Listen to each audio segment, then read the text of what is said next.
Salam alaikum. Salam alaikum. Salam alaikum. Me and Luke are back. It is raining, but I am bringing you another episode, so you cannot complain. We do have some very noisy guests at the moment. We got some sit-ins, as me and Luke usually do. We're calling it cold ones. This is the cold ones. Cold ones. The cold ones episodes. We're drinking 10 local South Australian beers together. Sorry, it's not South Australian. Most of them South Australian, but not all of them. So you've just... We're close. I said Australian. You've just assumed.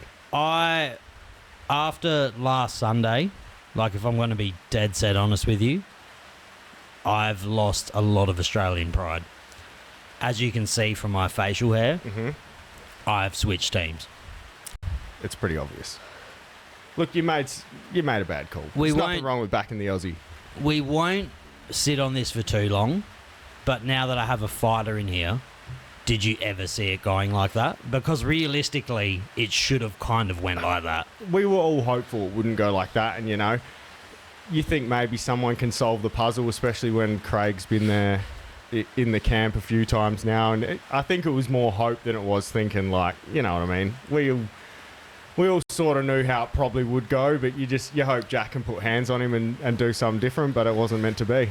I think the question you have to ask now is Craig Jones's system to Dagestani wrestling that effective, or is Volkanovski just one of the greatest fighters that's ever lived? Because that first showing against Islam Makhachev is undoubtedly his hardest fight. He's even admitted it. Undoubtedly. Except Pantoja.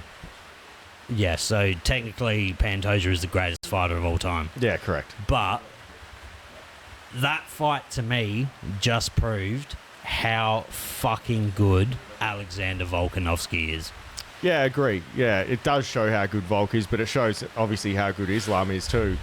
I'm not sure Khabib could have done what Islam's done at this point now. Nah, Islam surpassed Khabib. Yeah, to me. I agree. His record's fucking insane. Yeah, dude. he's doing some wild shit, now welterweight as well, double champ. And it makes the welterweight division fun again.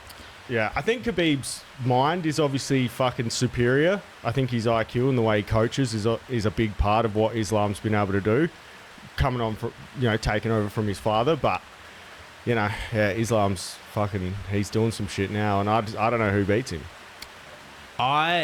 So the argument, obviously Khabib has the O, which is impressive. Yeah. But we don't know what his first 15 fights were like. Weren't they like 28 and 200 or something record? Yeah. But I'm still a believer that Khabib would have never have lost. Yeah, probably not. Not who was there at the time anyway. No. Now maybe. Maybe with Islam. Maybe. Look, I don't know. Even now, maybe not. Who knows? Those guys were fucking good.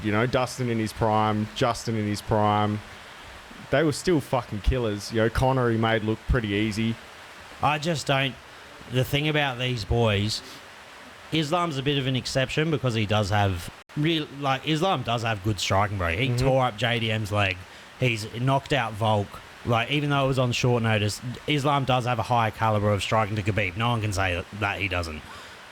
But Khabib is one of those special fighters that you knew exactly what he was going to do. And he still would do it too. And you just could not stop it. Yeah. I don't believe anyone at the time, for his brain, would have ever have stopped him. No, I probably agree with you. It's funny you mentioned those leg kicks. That to me looked like Islam's game plan is like take the mobility, take the feet out from under him, then just take him down. Easy. I don't think I've ever seen a fighter so visibly checked out in my life. I hated Jack's face towards the last two rounds. It pissed me off seeing it. It's like, I know you're getting flogged, but take it like a man sort of thing. It's like he gave up on himself a little bit. It's a bit hard, man. We can all sit there and say it, but you're a world champion, so you're on a different level to the rest of us. You should be holding yourself to that standard, I think, anyway. You shouldn't be visibly fucking defeated by the end of the third round. You're a champ. I think after the first round, Jack was like, I'm never, ever winning this fight. So let's just not lose it. Let's not get finished. Not get finished. Yeah. Because it honestly looked like he was almost coming to tears in some of those moments. That's what I'm saying. That's the most visibly fucking diminished fighter mentally I've ever seen. Yeah. Just checked out. Yeah. The only other one may have been Leon Edwards, but he somehow pulled it back. It's not the cloth he's cut from. It's not the cloth he's cut from. Sorry about the rain, guys. It is a bit heavy? It's a little bit quite heavy, it is isn't it? quite Yeah. heavy. I will try and edit it out, but yeah, it's just the UFC's back, bro. It's good. The divisions that have always been good are good again. They're like, welterweight's always been fucking lit. It had a little bit of a lull there where Kamaru sort of sat at the top and it was a little bit boring with guys not fighting for a bit, but welterweight's back to being what it used to be back in the day. Lightweight's obviously fucking killer. Heavyweight is now interesting again with Cyril Gane actually doing something against Tom. Looking at going up. Light heavyweight's fun again. You got some good guys there. Like, everything's sort of popping. Hamzat's just going to dominate middleweight for probably 5 years now. One fight every 5 years. So no one's beating him. I don't think so. No one's beating him, but I think I seen a thing because of the Morales win and the who knocked out fucking Leon Prates. Mm-hmm. That was the biggest shift in a division ever. Like, everyone moved up heaps, down heaps, like, fucking wild. So, remind me, Prates took Ian Gary short notice, right? Yeah. Yeah. Smoking cigarettes, how do you think bro. he goes with a full camp? Because he almost finished Ian Gary. I think Gary's one of those fighters he's aesthetically not pleasing to watch, even for striking. He's like a wonder boy. He's defensive fighter first. He's a counter striker. He's like Israel. He's the same thing. You'd have to really understand striking to appreciate him. But he's also got the takedown. Like, he's got great takedown game. He's got great top control. I think Gary might have one of the best chances against Islam. That's interesting. I mean, how he did against Shavkat short notice was pretty impressive. Like we were saying before, Shavkat undoubtedly is the scariest guy in the division. Yeah, because he can strike like a motherfucker too. But we don't know how he's going to come back. He's made of glass by the sounds of it lately. But I'm just going to pause it because the rain has picked up heaps. All right, we're back. Quick intermission. We're back. So we're going to shout out, what's the first beer? Small Swell. Small Swell. If any companies want to do a collab with me, I'm willing. What is the best division in the UFC right now? It's got to be welterweight, doesn't it? At the moment, with now the amount that Islam's moved up. Not even just that, all the young guys up, and you got Prates, you got Ian Gary, you got Shavkat, you got Brady. I mean, obviously that you got Morales. Like, it's welterweight seems to be probably the best at the moment. I agree, but I also think lightweight's red hot. Lightweight's been red hot for ages, and it's still good, but there's a lot of guys in the top 5 that won't be here for much longer. I've given up my attachment to nostalgia. Yeah. Because I was the same. I've been saying it for years. I'm like, all of our favourite fighters in lightweight are gone. Yeah. Like, they're all gone. But Ilia Topuria, unfortunately, surging up, it's like almost like a Floyd Mayweather effect. It's like, who's going to beat him? Yeah, I want to see him lose. Well, every division at some, like, we've had it this so many times where someone will be at the top of the game and we're like, no one's going to beat him, and then someone beats them, and then it sort of juggles a little bit, and then someone settles in again where they become the next guy that everyone's like, no one's going to beat him.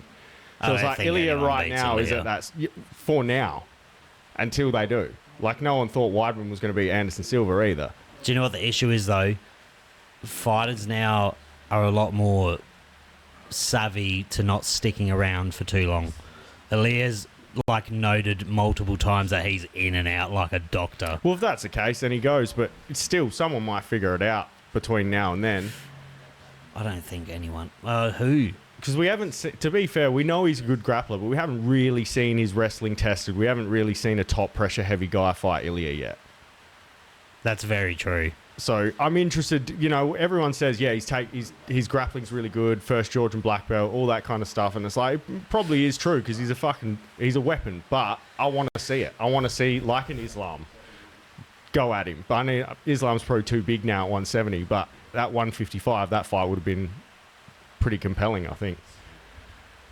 On my son's life, if Ilia Topuria went up to 170 and beat Islam Makhachev, I will get his logo tattooed on the back of my fucking head. No, I want the... Oh, you can't. You got the fucking chest piece already. I want the Ilia Topuria chest piece. Gentlemen, as sponsors for this video, Outlaw Media on Instagram, all of the breaking underworld news of Australia. You can also go and follow his podcast on YouTube, Word on the Street, for all of the breaking news about all the crime going on around Australia. And for all of my people that can't breathe, go to breatheeasy.com.au. That's breatheeze.com.au. Use code SESH at checkout for 15% off. Support the podcast. It is fantastic. I can't sleep without him anymore. So go ahead and do that, and make sure to follow Outlaw Media on Instagram. Thank you. Enjoy the pod.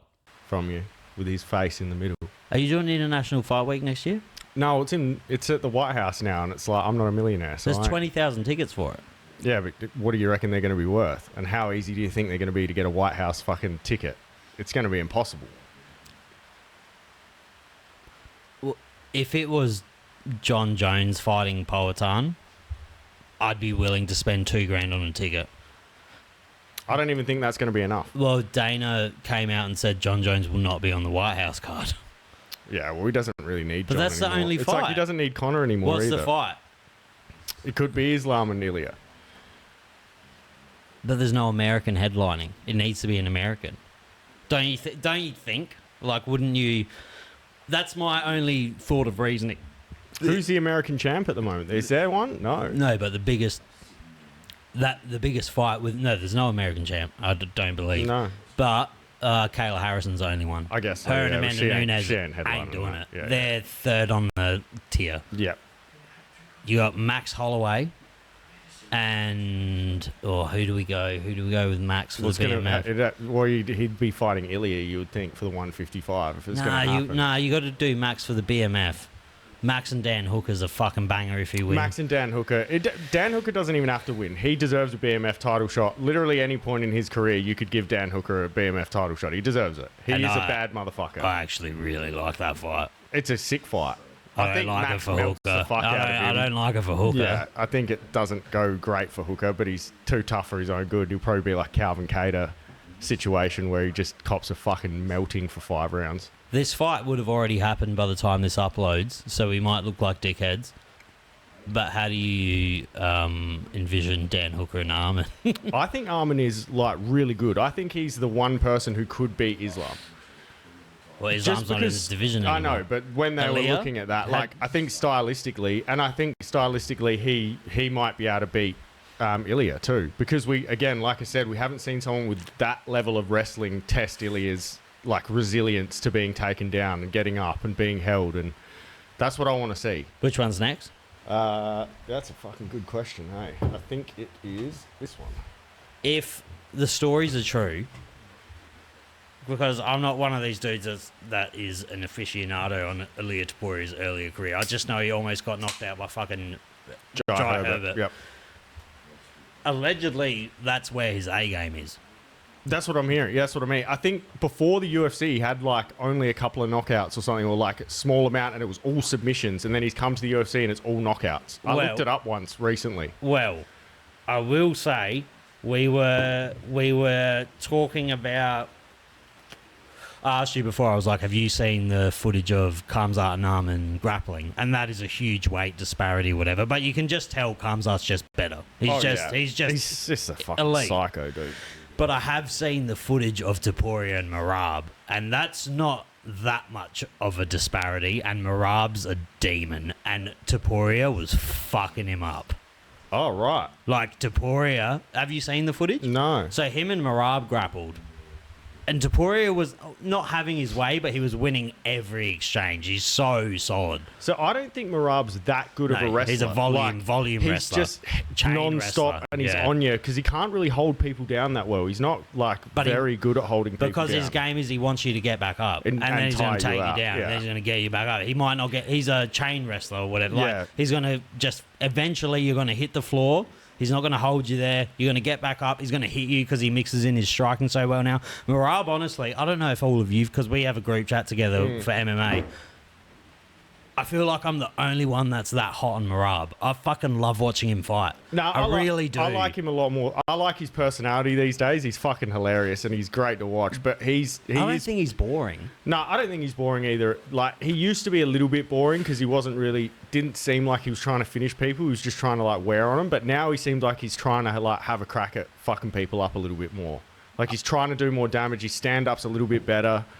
What do we got here? We got Volta Cerveza. Another Volta Cerveza. I love a Cerveza. So, with Merab, would you rather him say, apparently they're giving Diego Lopez the next fucking title fight, which just, I have no idea why they're doing that fight again with Volk. I thought it was Mosvar? Evloev. No. They're giving it to fucking Diego. Here in Sydney. Apparently. Really? Yeah. Okay, I didn't hear that. I only heard Mosvar. Which I hate. I hate that fight for Volk. It should be Lerone. It should be Motsvar, really. It should be, but obviously his wife's 12, so it's like, you know. So it doesn't matter. But Lerone, it should be Lerone, but apparently they're giving it to Lopez again. They just must be really hot on him. I don't see that one. If Volk wins that fight, would you rather see Merab and Volk or Merab and Pantoja?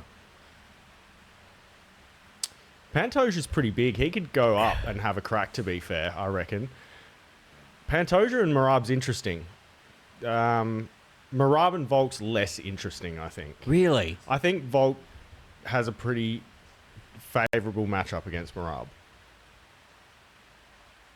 They have similar attributes as different styles. I think Volk's stand-up is so much better. No, stand-up wise, like I was just saying, they have a very similar skill set, just different attributes. Like, Volk is the Merab of striking. He just overwhelms you with volume. He's great with his range. He's got those ridiculous long arms. Whereas Merab is obviously very grappling heavy. Just overwhelms you. I reckon that's a really fun fight. I just don't think Merab can overwhelm Volk, and I think that's a big part of his game plan. Depends which Volk. He takes that away. Because we all counted out We haven't lost Volk yet, though, have we? So which Volk are we talking about? It all comes down to February. Well, it all came down to the last fight, too, and he won that.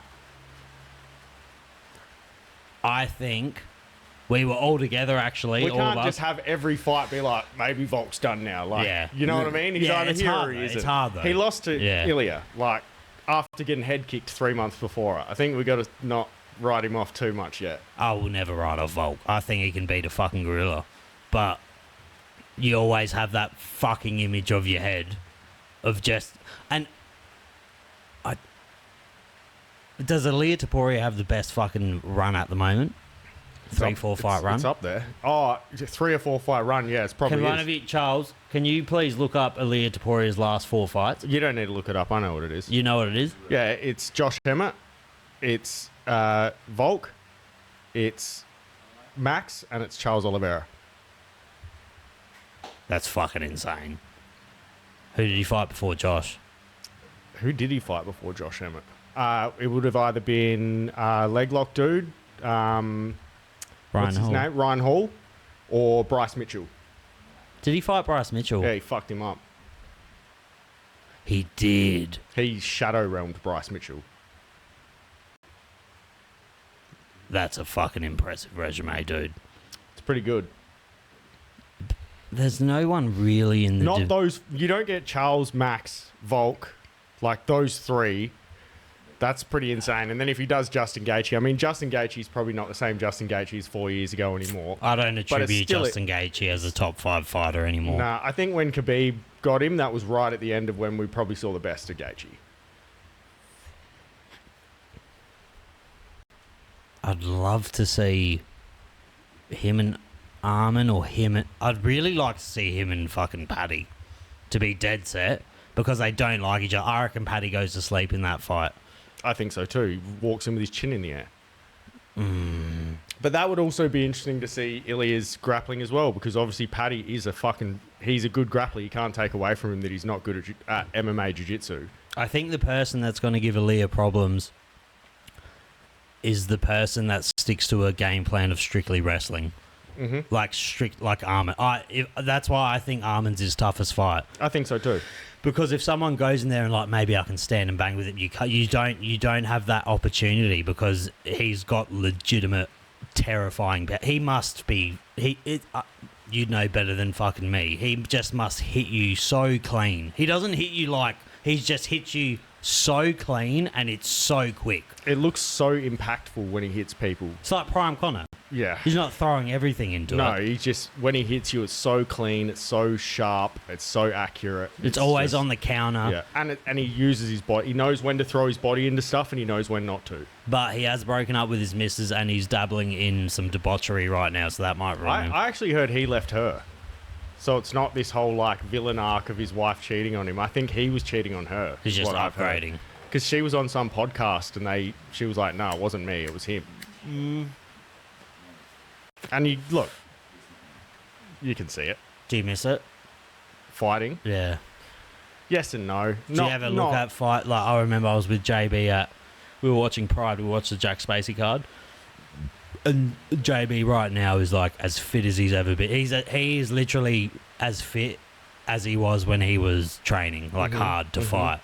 And he was watching, and he was like, I could fucking do it. Like he was just watching, and he was like, I could legitimately compete with these people. I do think that, but then I also think about guys who retire and come back and then get knocked out, and I'm like, maybe I can't. Like, do you know what I mean? Maybe you sit there and you're like, yeah, I could still do it, and I'm sure all these UFC guys that have come back are like, I can do it, and then they get flatlined, and it's like, you can't. Do you regret not having an MMA fight? No, I don't care.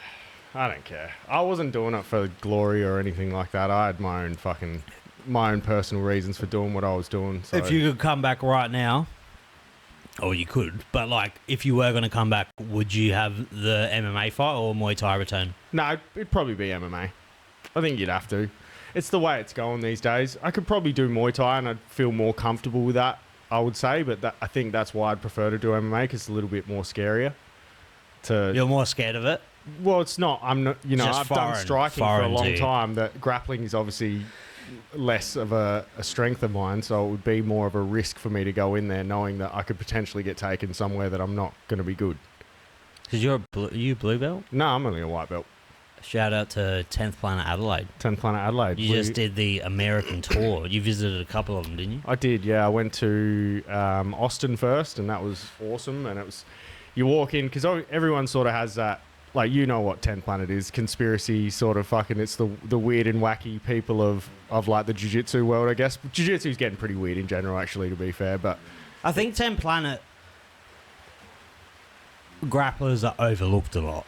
I agree. Because it's like, without sounding rude, I feel like just an insight from someone who's not deeply embedded in jiu-jitsu, I think people see 10th Planet as like maybe like the McDonald's or the chain. Like, do you know what I mean? Because like, it's a system. I feel like people think that you buy your belts there, essentially. I would say it's the complete opposite of that. But then you get homeboy at fucking the Street X tournament. What was Shout out James Watson. Shout out to James Watson. It's actually crazy because like the people from Adelaide, I think Nick Hughes might have been in the chat a little bit. And I remember him saying, he's like, user sleeping on James Watson. And like, we were sitting there watching it and we knew. But why wouldn't you sleep on him? Do you know what I mean? Well, of course. But everyone's just like, nah, no one knew who he was. He was going to get smoked. And then he goes and taps probably the best heavyweight in Australia in the first round of the tournament. That's one thing I will say as a casual jiu-jitsu fan, because I'm a very casual jiu-jitsu fan. Even I am, to be honest with you. The best thing about jiu-jitsu is anyone can win on unless you're Gordon Ryan. Anyone can beat you on any given day. Sort of.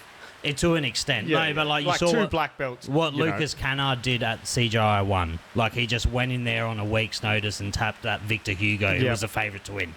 Like that's so... And the same... It's cool. It's pretty similar to MMA. Too. Yeah, it's anything. Like, that's the best thing about combat sports. Agree. Yeah. But when he did that, I just remember how happy you were. You were like, I fucking knew it. I fucking knew it. I was bouncing around at home. I was just getting sick too, which was fucking annoying. I had to listen to it with my headset around my neck because I had a headache. But this is delicious, by the way. I like the Cerveza. It's fucking nice. Yeah, he went on, obviously made it to the final, but just a bit of a, like, that's why I think there's no buying belts at our 10th Planet, I can tell you that much. It's all merit-based. One of my favourite stories, so Declan came on the pod like a month ago when he was down, and we did a pod, and I was like, because we were talking about how surreal it was for him to perform at EBI and have Eddie Bravo fuck, because we've all been watching Joe Rogan, like all of our friend group. We're all. Well, Eddie Bravo's been sort of UFC affiliated and things, so he's always sort of been around. He's like a big part of our law with MMA and shit. And when he was talking to me about Eddie Bravo, I was so happy to hear that Eddie is exactly as weird as you think he is. Yeah. He was like in the back room trying to explain the EBI rules, and then he just goes on to a tangent about flat Earth and the Epstein file. Like he's so face value. Just who he is, which is fucking awesome. And I tell you, I went to HQ. I didn't get to meet Eddie because I wasn't in LA. HQ's in LA. Yeah, so I went there, and even the guys there were just so friendly. Like Americans in general are really friendly. Like I couldn't believe it. Like especially in Texas. Texas for sure, they were so nice. Because everyone's got a fucking gun. Yeah, well, but even Miami, like I sat with the coach for like an hour after class finished and was just talking shit with him about just random shit and like just conspiracy theories and fucking. Do you know what throws me off about Americans? I've always met Americans when I've been abroad, and I don't know if it's their accent or not, but when they talk to you, it kind of sounds like they're giving you shit. Yeah, like they're a lot more confident than we are. Like we're obviously like pretty fucking wild characters when we're out drinking with our mates, but generally same as you. You're like you're a fairly shy and reserved person. Until I drink. Until you drink. Like, same as me. But Americans are Australian sober. They're like, they're not drinking. Afraid to be their true selves. Not at all. And it's hard to take in. They don't hold each other back from it, though, which is the great, like, no one really shames each other for being weird or, like, being outgoing. They're like, you always hear about that, like, crabs in a bucket thing or, like, tall poppy syndrome in Australia. And you definitely see how we can be like that perceived to Americans. Like, I remember when, it was after a Port Power game a couple years ago. Adam and Craig and all that Jones had they had a fucking corporate box with the Hilltop Hoods, and after we went out, and I was talking to Craig, and he's like, I can't move back here because even like dressing how Craig wants to dress, like if he wants to wear a velour suit, it's not normal here. If he goes to Marion Shopping Centre in a velour suit, if I seen him, I'd be like, what the fuck? Do you know what I mean? But in America, it's just I said the same thing when we were there. Different. I'm like, you can wear whatever you want here, and it's like no one gives a fuck. Because I always say America think they're the land of the free, but blah blah blah. They have guns. Sort of are, dude. But no, that's the difference. So what I always get twisted with America is when they say, "Oh, we're free." I'm like, okay, your government's the worst, and we don't have school shootings, this and that, blah blah blah. So, and in Australia generally, we can do what we want, like to an extent. So I don't feel that reserved here. But when America say they're the land of the free, it's little things like that. It is like that. It's like you can go out in your jocks and go work out on Venice Beach, and no one's going to fuck with you. No one's going to fuck with you. Nah. Whereas if you were on Porty's Esplanade, people yell at you, fucking stare at you, and you were dressed in a fucking velour swimsuit, everyone would be like, what a fucking retard. Nah, that's exactly what I mean. Even we went to the NFL and we're walking up the road to the stadium, and there's just people on the side of the road, like with smokers and barbecues on the back of their trailer, just selling hot dogs, selling beers and shit. And I'm like, this is the fucking land of the free. Like, this is what they talk about when they say it. Like, you felt it in that moment where they're just doing what they want. I don't think I haven't. I think I've missed the boat with America. I don't know. Well, I just went.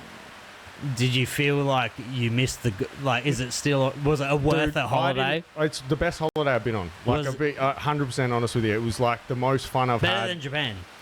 Japan as a country is a better country. Like, I love Japan. You have a deep love for it. It's what we did on the holiday, the people I met, like the experiences I had. It was one of the best times I've had. Like, I went to kill Tony, man. You know what I mean? So, what was the southern, like Texas and that, the best part of it? Every city had its different, like, because where I went to 3 sort of different dynamic cities. So Texas is obviously what it is, like the South. They've got their barbecue. They're very like that Texan feel. They're all super. You like, went to Terry Black? Yeah, I went to Terry Black's. It's fucking phenomenal. You did the Joe Rogan experience when you went there. Yeah. And then you went to LA. We flew in and out of LA. We went to San Antonio and Austin when we were there, because San Antonio is only about 45-minute drive or hour drive from Austin or something. So we did that. I met my friend there, and he met us in San Antonio and drove us to Austin. And then you went to Miami as well. Then we went to New Orleans, and then we went to Miami. Yeah. So everyone, older people that I know that have been to America, everyone always says New Orleans is like the dopest place. It's so fun. It's a culture shock. It's the most very different. It's the most different. It's very. There's a lot of black people. You didn't do New York. Like no, So- I don't. No, so- definitely don't. Because surprisingly I have like a few listeners that aren't in Australia. When he says there's a few black people there in Australia, it is a culture shock to see that many, because especially in the parts of Australia that we grew up in, we're so whitewashed down here, bro. Yeah. Like especially. But no, in I'm talking like 9 out of 10 people. Yeah. Like it was, but not in a bad way at all. It's just that's It's a what it is culture there. shock.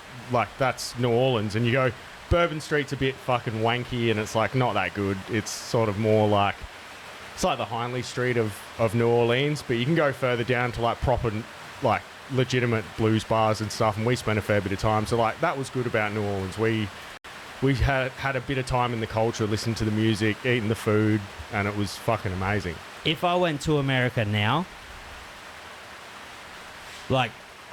if I went to America now, the only states I would be interested in is Texas, like Southern America or Alaska.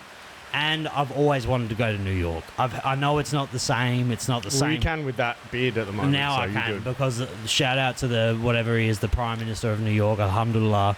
Zoran. Yeah, Zohan. Zohan. But I would love to see, like, you have to see New York once in your life. I will go. It just wasn't. The way we did it, it was like we don't want to spend. You know, we spent a week almost everywhere in every city we went to. So it's like we would have cut time down. It's like getting on a Kentucky tour at that point. It's too hard. I'm telling you right now, and this is on my life, if I could go back to one era and party, it would be late 80s to early 90s Miami. I was going to say, if you don't say Miami right now, I'm going to be... Did you party there, really? We did. We went out to we found this like really cool dive bar in Miami, in South Beach, that was just fucking lit. And we ended up meeting these couple guys on day 2 of a bender and playing pool with them, and fucking... We had a real good night. We had 2 nights at that bar that were pretty good, but we stayed on that. So we were the street behind. Did you feel like you were in Miami? Did it feel well and truly? Yeah, because we stayed in South Beach. Because when I envision Miami in my head, I envision like what we were growing up watching, and like all the hotels along the street. Bro. That's where I stayed. And so like, I was behind those hotels. I envision Push It to the Limit playing in my head, and just money rolling and beautiful big booty Latinas everywhere. The one that was the most American though was we got to LA the first night and we went down to Venice Beach, San Antonio, where like GTA was built off. Yeah, the workers. And there's like working out. You legitimately see people roller skating with a fucking speaker on the back in jean shorts, like dudes in like short jean shorts, rollerblading, hands behind their back, like music. And I was like, this is the most American thing I've ever fucking seen in my life. I've heard from a lot of like sources that have been to America that Miami has the most attractive people in the world. We both have, but objectively, like... Well, it's because they're all Latinas. Latinas. They got that nice brown skin. Even the men do. That's what I'm saying. They're all like... Everyone. They're all sort of got that nice complexion. And like, you went to Mexico as well. Mexico was awesome. Was Miami more Mexican than Mexico? No. Mexico was pretty fucking Mexico. But we went from one world to another, pretty much. It's like we went from paying $120 for a meal to paying $20 for a meal. I want to touch on... I want to take a piss, but then I want to touch on something with you. So I'm just going to quickly take a piss. All right, we are back. And I just wanted to ask you, because we haven't gone into it too much, because I always knew we were going to do a pod again. Mm-hmm. For people who don't know, Luke booked tickets to kill Tony and Joe with friends. Yeah, Joe and Friends. The Joe and Friends, they only go on sale the week before, so I had to do it like right as I got there. Bro, Luke just got so... fucking lucky. You literally... you literally saw all of our favourite comedians in one night. Pretty much, yeah. You saw the whole Joe Rogan experience. Like, essentially, everyone in the JRE universe, you seen in, like, and this wasn't on Kill Tony, it was Joe and Friends. No, this was the next night. So it was $50 US, and we were we were literally front row. Bro. And each of them did how long a set? 15 minutes each. 15, Joe did 20. maybe 25. And can you please tell me the lineup? And you didn't know who was going to come out next? No, we Oh, didn't know. wow. We knew nothing. So I forget the name of the first guy that came up, but the second one was Ron White. That's insane. And when Ron White was second, in my head, I remember saying to Catherine, I was like, if he's second, we might actually get a good lineup tonight. Ron White's a headliner. Yeah. So Ron White finishes up, and next comes out Duncan Trussell. Insane. And I was like, okay, this is cool. Duncan Trussell brings out Joey Diaz. Insane. And that one for me was probably the bigger, because I don't think I'll ever see Joey Diaz in Australia. I don't think he's ever going to come here. We'll never. He's not a touring. He's a comedy. He does his regionals. Yeah. So he was fantastic. Joe brings out Tony Hinchcliffe. Tony Hinchcliffe brings out Shane Gillis, and then Shane Gillis finishes up with Joe Rogan. Bro, I'm telling you right now, I would pay. We went to Mark Norman together. Yeah. I love Mark Norman as a comedian. So funny. That was so funny. I'm telling you right now, the only comedian in the world I would pay $400 or $500 to see is Shane Gillis. It was. So I got up to take a piss. Tony Hinchcliffe was just about to finish, and I was like, I'm going to try and get a piss in quickly. And I stand up, and the lady who was serving me was standing sort of like off to the side. And I walk past, she puts her hand on my chest, and she's like, you're going to want to stay here. And I was like, okay, I'll stay. Sit back down. Shane Gillis comes out, and I was like, I'll fucking hold it. Was it in a small room? Yeah, it's the was it in the Mothership? It's the big room at the Mothership. It's Is that Fat Man. Same where they do Kill Tony? Yeah, same room. Same room they do Kill Tony. So I don't know. Do you have to leave your phone? They give you your phone, but it's in this little bag. It's called a Yonder bag. Yeah. And it just locks up. You have it on the table with you.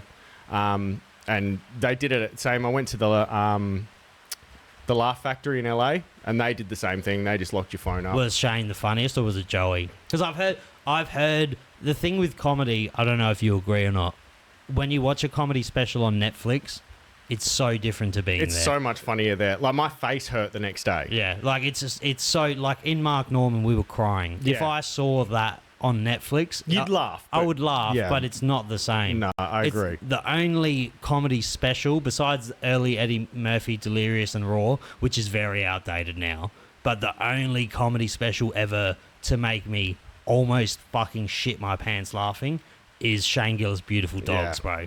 Like, I can watch Shane Gillis' Beautiful Dogs now, and I will laugh just as hard. Did you ever watch Mark Norman's original one on YouTube? I never watched a Mark Norman special. Oh, So you should watch the YouTube one. It's really good. So Zara had no idea who Mark Norman was, and she's not PC or anything, but some of the jokes, she was like, yeah, he's rough. What the fuck? But so the funniest was, it's hard because there was this lady that wouldn't shut the fuck up on the opposite side of the stage from us. So she was front row as well. She was on a date, and she was Irish. And I don't know what Tony said, but whatever he said, sort of she disagreed with, and she said something. And then obviously Tony, being the roast comedian, just went to fucking town on this bitch, hey? And like, you could see that the guy she was on a date with and her, by the end of Tony's set, were not friends anymore. Just done. Yeah, like, because he thought it was hilarious, and she's just getting lit on fire.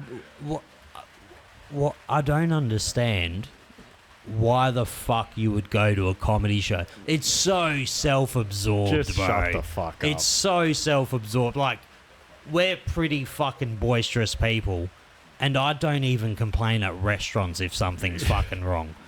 How in your fucking own head do you have to be to go to a comedy show, and it's always a fucking white middle-aged woman and complain? Well, then she carried it on when Joe came out 2 sets later, and Joe just obliterated her. Was Joe funny? Joe was funny. Like, I know everyone's like, I agree. He's an A- or B+ comedian. Like, he's for still sure. funny. He's funny though, and he was really funny that night. And he fucking tore this woman to shreds, eh? To the point security came up and were like, "Shut the fuck up, or you're gonna leave," because she just wouldn't stop. He did that live thing for Netflix. Mm-hmm. that was all right. But his last special before that, I can't remember the name, where he was doing the White House joke and shit. That was funny. Yeah. But he's had some good specials. But is Joe Rogan the best? No, he's more funny. Like, oh, he's not. I don't see Joe. Joe obviously sees himself as a comedian first and foremost because he loves the craft. Where he came from, yeah. He loves the craft. Is he one of the top 5 for me? No, but he is funny.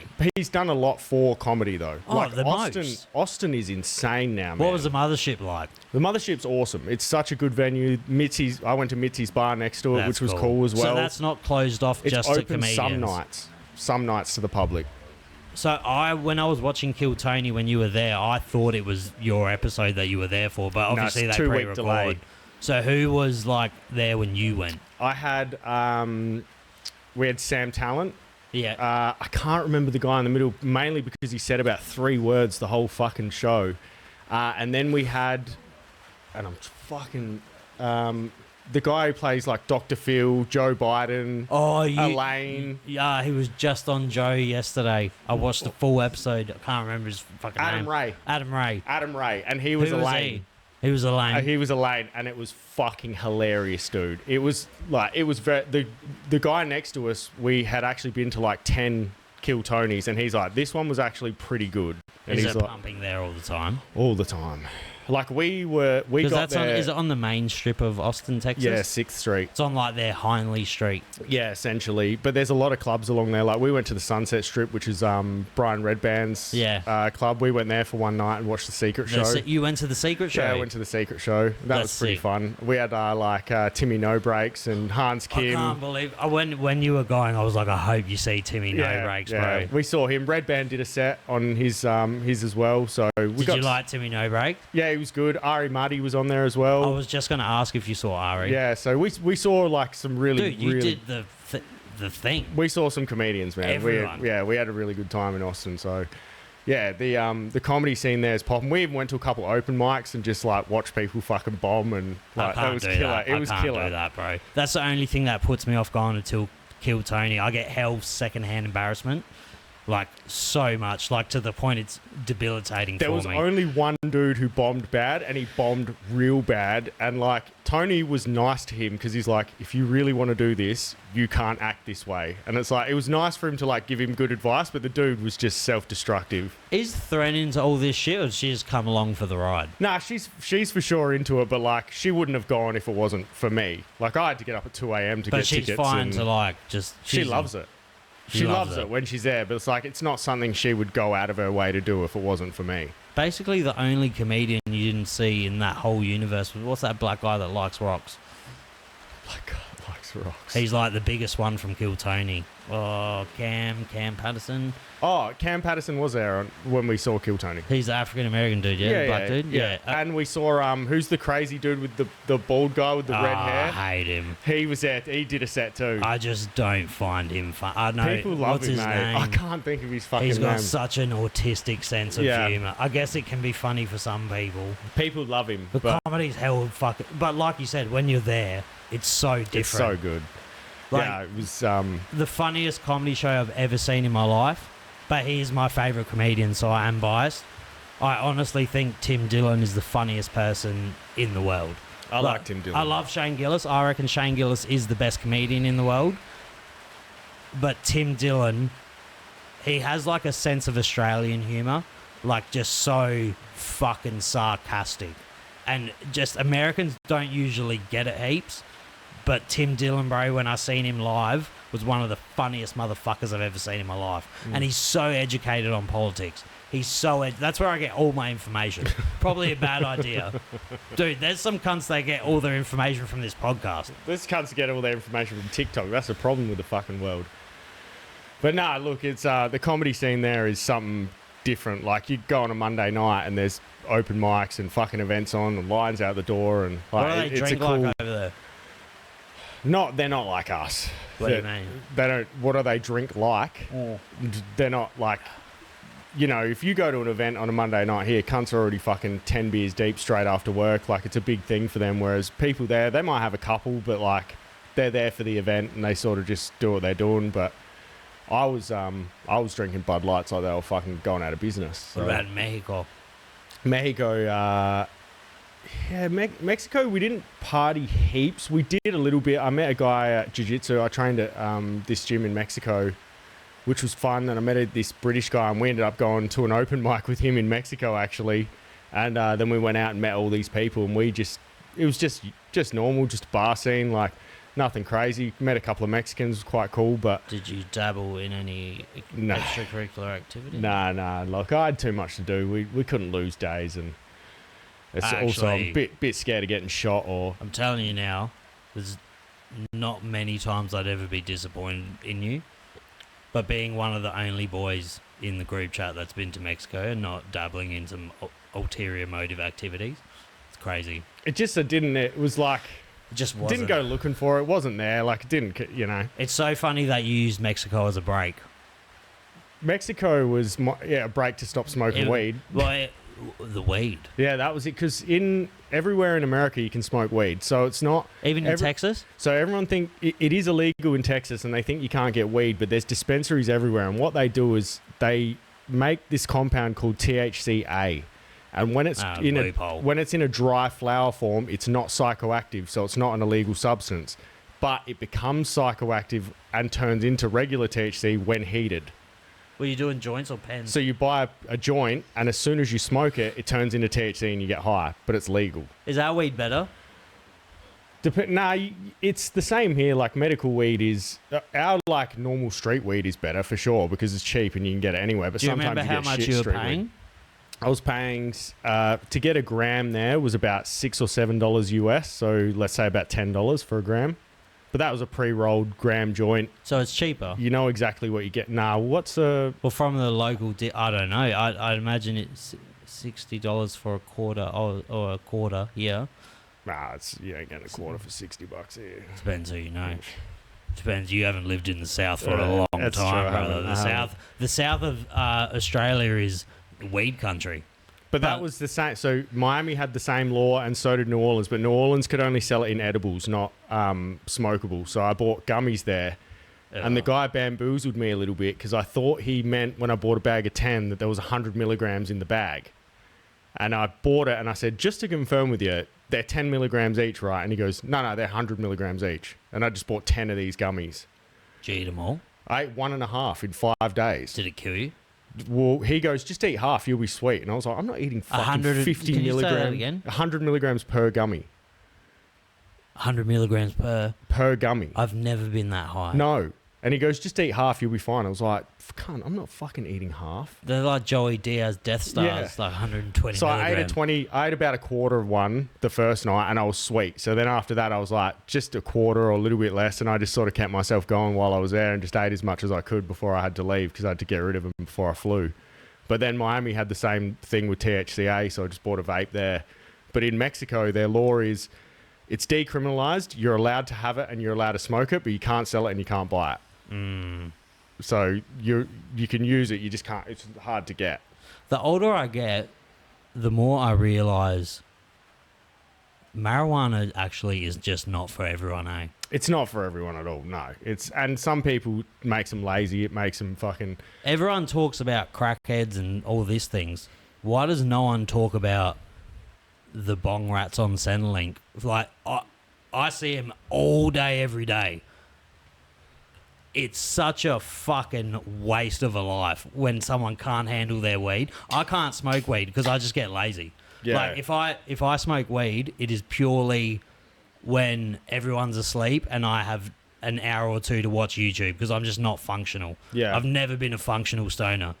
But everyone talks about, like, everyone's like, oh, weed's not that bad for you. I know some cunts that have not moved from their shed since they were fucking 16. Yeah, see, it's not... I don't use it in that way. Like, I'm pretty, I'm pretty but motivated. You're annoying. You're just hell motivated all the time and, like, tall and fucking kind of hot. Yeah, and I hell started on you fucking 3 years ago thinking you weren't as tall and hot. And I didn't know that you had so many fights, to be dead set with you. It happens. If we're going to be hell honest, at the time of the D-Day when I thought I would be able to fucking melt you, I thought you were like 0-6. Yeah, once upon a time, maybe. Dude. And then when we did our last podcast and you were going through, I was baffled. It would be so good to see. Why don't you fight JB again? No, I don't want to fight again. Just two old men just fucking slugging it out, dude. You'd be in different weight classes now. Don't know. JB and I'd be similar in size. But how much you weighing? I'm about 98 at the moment. You would probably weigh more than him, dude. Yeah, I would. Yeah, for sure. You're not 98. Yeah. No, you're not. Yeah. No, you're not.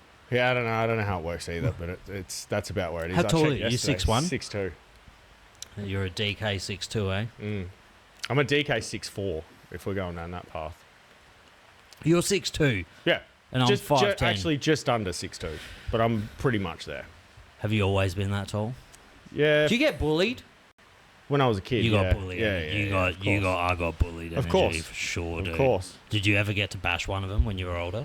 No, once I got older, I just didn't see the point because you do martial arts and that sort of like changes the way you look at What school did you go to again? I went to Cardine. I went to Cardine. Yeah, okay. You're a couple of years younger than me. How old are you? 35. You would have been in my cousin's year. Who's your cousin? Wait, you're 35. You would have been in my cousin Sav's year. Were you in the same year as a heap of lebos? I was in the same year as a lot of lebos. Like Tony George's and shit? Oh, he was a year above me. They're my cousins. Yeah, a year above me. Are you good at it? Good at what? School? You would have been as well. I was pretty good. I had a full academic scholarship to Cardine. So I passed a test when I was in primary school and got like I didn't pay for school. And I still dropped out. You dropped out? Yeah, I left. You're a blast? Nah, I did a few. Did a bunch of stuff and then got into what I'm doing now, which, blasting and Did you painting. ever think you were going to be a full-time fighter? Nah, it's fun to think about, but it's like obviously a very small amount of people. Pretty realistic with yourself. Yeah, it was more just because I didn't even think I would fight when I started training. I just was like getting bullied and wanted to not get bullied. So then I did it, and then you're like, well, why am I doing, if I'm doing the sport, I may as well fucking have a crack at it. If you have a kid, because this is a mixed opinion with fighters, if you have a kid, would you push him towards fighting? Not fighting. I would push him towards martial arts. If he wanted to fight, would you try and veer him away from it? Nah. No. I would. I think it's important. I don't know if I'd push him into like trying to pursue it as a career because it's not that fruitful for a lot of people. But I think you need to experience a bit of violence sometimes. I think the mental fortitude that you, especially as a young man, I think the mental fortitude you learn from trying to chase a dream that might not be feasible is worth more than the damage that you're risking, if that makes sense. Look, I think the pros outweigh the cons. If my son came to me when he was 13, 14, and he's like, Dad, I'm all in, even though it's like a 3% chance you make a stable living and there's heaps of damage in it, I think it's worth it. I think it's also what happens along the journey as well. Like if you're starting to see your kid get viciously KO'd back to back, then it starts to be like, okay. But yeah, if they're not taking, not in wars and not taking heaps of damage and they're doing well, then I think I don't regret anything I've done. My body's fucked now, but I'm just happy that I did it. It's more so that if you find a good gym, like I think it's the most important thing for a young man is the gym. The community of it. Like M16 has a strong community. I'm sure 10th Planet has a strong community. Like Flinders used to have a strong community. Like that, they're very like they're fucking gangs at the end of the day. Like without Catherine calls it a cult. Yeah, no. But honestly, like I would fucking die for some of those people, especially Miles. Like he's our fearless leader. I love him. Like it just straightened me out so much. And I think there's something heaps important if a kid finds the right gym, because if you find the wrong gym, you're fucked, because there's so many bullshit gyms and there's too much of a hierarchy and they're actually cults. Like and just people that are like full of shit. They buy their own bullshit as well. Like I'm pretty realistic about the fact that like I've never been the best. But I'm always trying to learn. I'm always happy to like take advice from people. I'm happy to go to other gyms and be shown stuff. It's like, but other people just think that their way's the way. And it's like, if you get pulled into one of those gyms, it's pretty dangerous. When's the last time you got into a punch on? Nah, a long time. I'm not interested in that shit. If I can escalate it, like I'd rather be the But when bitch was in the- someone when- else's story. When was the last time you had to go there? Fuck, it'd be... It might even be close to 10 years ago or something. Really? Yeah, it's been a while, man. Yeah, I'm just not... If people were aggressive to me, I'll just be a bitch and they can tell their friends that they were tough. Like, I'd prefer that. It just doesn't bother me, hey. It's funny as how people go about life and they get around really angry, not knowing what another person's... I'll never forget, bro. So Josh... This is when Josh was, like, putting on a bit of weight. He was out of training, but he's still a demon. He still knows how to fight. His missus was pregnant with their first kid. And he called me up after it. They were driving down South Road one day. And he braked, and this dude just slammed on his brakes and started beeping at him, and his missus is like about to pop, and this Maori dude gets out the car. He's like, "Get out of the fucking car!" Bro." And Josh has just fucking snapped, and he's gotten out of the car and just teeped him, and he's gone. Teep works. I swear on everything, bro, not today. Just don't do it. And this guy was like, "Oh fuck."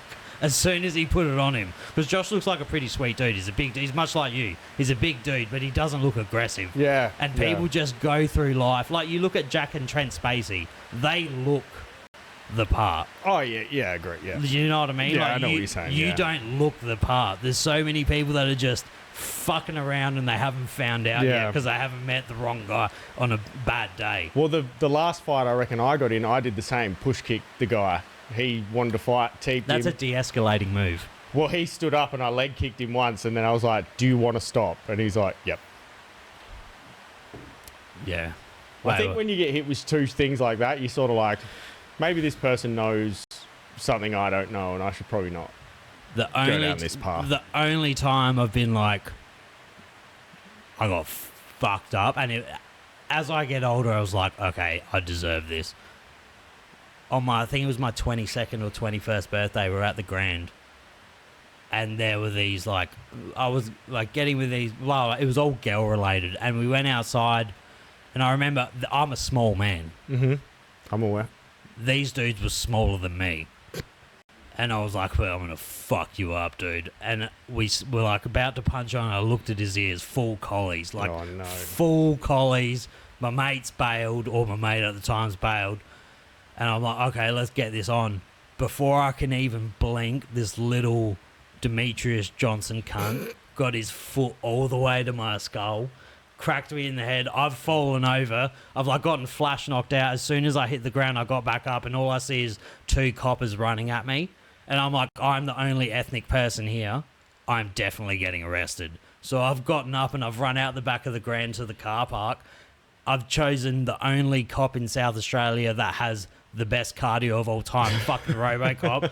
I remember I was in the car park of the Grand. I looked back and he's on me. I was like, I'm not outrunning this cunt. So I've literally gotten on the floor with my hands on my head. And I'm like, You're just waiting. it's my birthday. Please don't fucking arrest me. And he's just gone like this and I definitely deserved it because I made him work for it. He's come in with a knee and gone, poof. Derek Chauvin. So, at the time, I didn't have a cut.